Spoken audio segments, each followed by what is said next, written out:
Hi, I'm going to read you a story today called Berlioz the Bear by Jan Brett. Trying to figure out, there we go, that gets the glare off.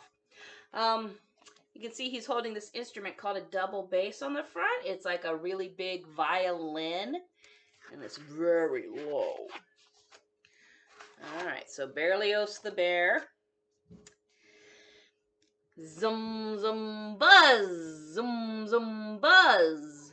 Berlioz had been practicing for weeks, and now, just when the orchestra was going to play in the village square for the gala ball, a strange buzz was coming from his double bass. "Why now?" Berlioz said to himself. The musicians arrived with their instruments. As Berlioz watched them climb aboard the bandwagon, all he could think about was his buzzing bass.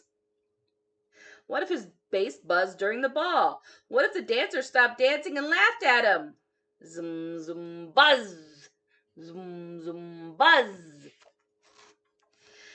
Berlioz picked up the reins and clucked to the mule. Off they went down the road.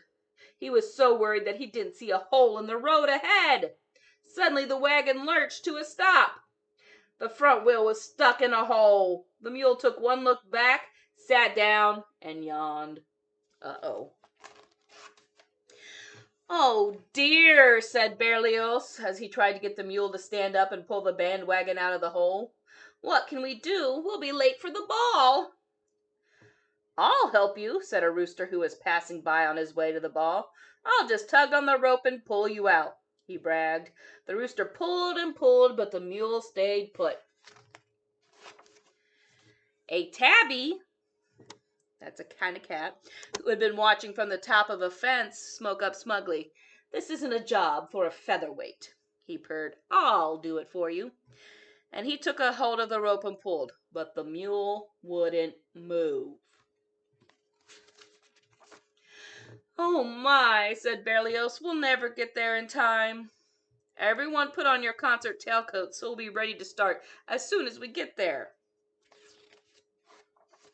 Just then a schnauzer, that's a kind of dog, came trotting over the hill. He took one look at the cat and sniffed. "A furball like you can't pull a bandwagon. Here, let me have that rope." He panted and pulled, but the wagon stayed in the hole. Berlioz handed out the music. "Everyone take out your instruments. We'll start tuning up here." Along came a prancing billy goat. He looked at the schnauzer and snorted. "Move over, Squirt." "Let me do it. I'll have this wagon out in no time." The billy goat strained forward, but to his surprise, he got nowhere. All right, Berlioz checked his pocket watch. There wasn't much time left. He was about to give up when he heard a new voice. "Allow me," said a plow horse coming across the field. "This will be easy. I spend my days pulling."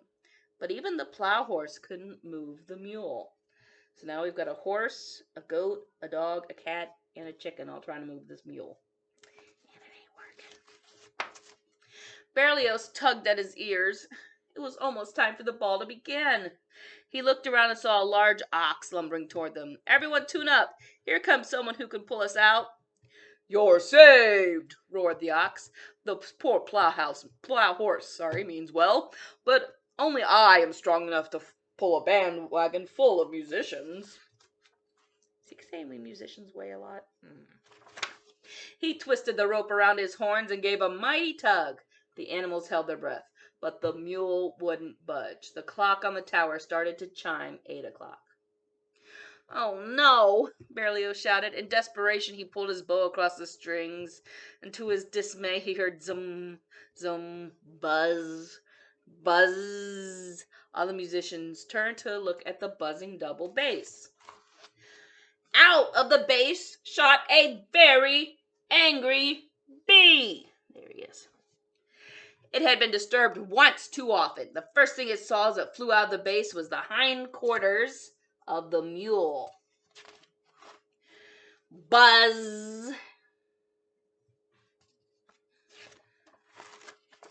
With one giant sting, the bee made the mule jump to his feet and pull the bandwagon of musicians out of the hole, down the road, and into the village square before the bells had stopped chiming. They were that close, why didn't they just walk?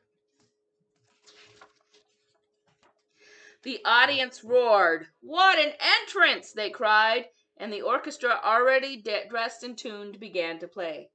Zum, zum, zum. Zum, zum, zum. It was hard to say who had more fun at the ball, the musicians or the dancers. Berlioz had never played better. "Encore, Berlioz! Encore!" Berlioz came forward. "Thank you all. And this evening I would like to dedicate our encore to the buzzing bee." And if you look closely, the encore is Flight of the Bumblebee, which is a really cool piece I suggest you check out on YouTube. So, kind of a fun little story there. Turns out that they didn't need bigger and stronger. They just needed someone who had the right tool for the job, and that was the bee. I hope you enjoyed that story, and I'll see you next time.